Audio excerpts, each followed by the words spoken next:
fait mon premier tatouage à 20 ans, au sortir des Jeux Olympiques à Londres.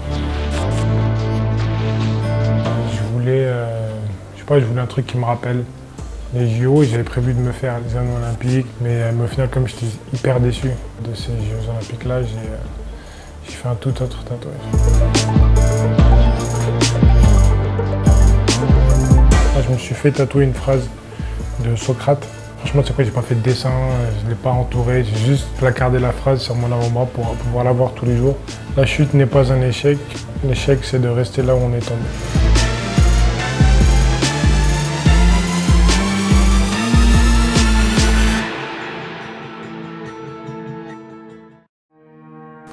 Ensuite, je suis parti sur du Maori, je voulais avoir juste un petit truc comme ça, et puis je me suis retrouvé avec tout le pec et maintenant j'ai tout le bras. Et ensuite, j'ai commencé le réalisme avec Maya. Je voulais le portrait de ma mère depuis très longtemps, mais voilà, j'avais besoin d'être sûr qu'il sera bien réalisé. Et comme elle est overbookée, elle a mis 4 ans à me tatouer.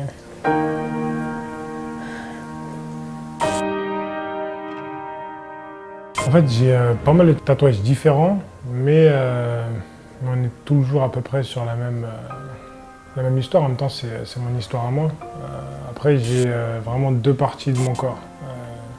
J'ai ma partie gauche qui est que en maori et ma partie droite où c'est beaucoup plus du réalisme.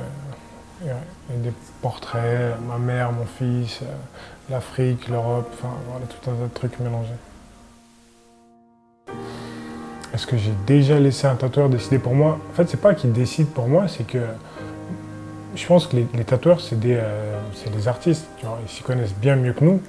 Et même si toi, tu as réfléchi en amont à pas mal d'idées, je pense que tu donnes les bases du truc et eux, ils vont vraiment te l'approfondir, te mettre des détails dedans, les faire vivre ensemble si tu as plusieurs pièces. En fait, vous le construisez ensemble. C'est pour ça que ton tatouage il est unique, parce que y a les deux regards dedans. Je me suis toujours dit que je me tatouerais pas la tête et pas en dessous de la ceinture. Je sais pas, ça m'a jamais attiré les tatouages aux jambes, tout ça. Après, peut-être quand j'aurai plus de place en haut. Mais en tout cas, je suis plus pour me tatouer que le tronc, sans la tête.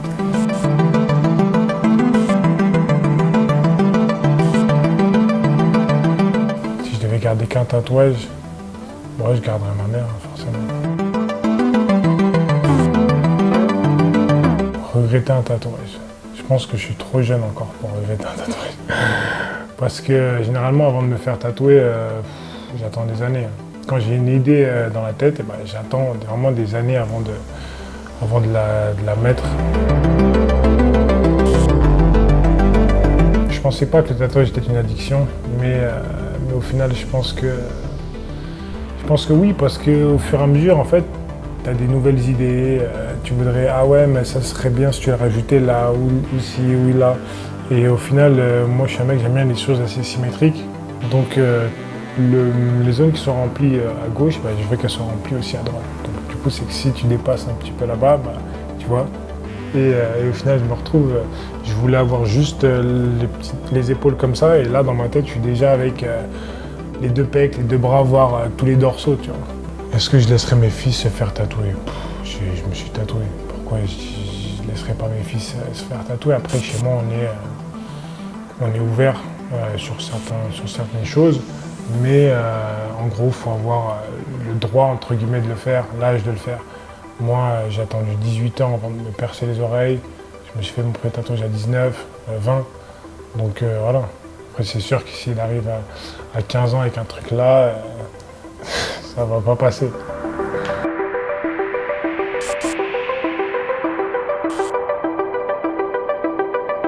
Puis je sais que si jamais j'arrive à devenir champion du monde pro, je me ferai un truc pour ça.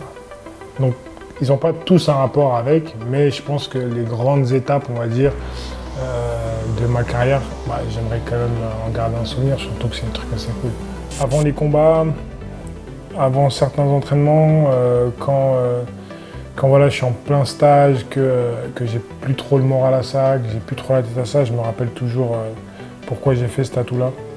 Et comme il est sur mon avant-bras, en fait, voilà, je l'ai directement et je peux le lire et me remémorer pourquoi je fais ça. Un tatouage de rêve sans aucune contrainte, je dirais le dos.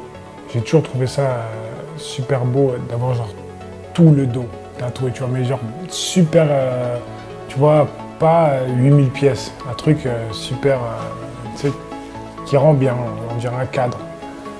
Ça, ce serait cool.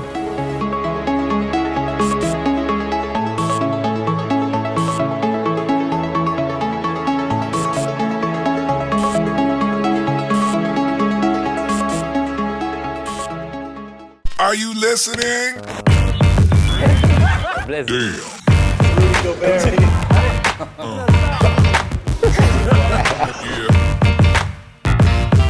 Yeah.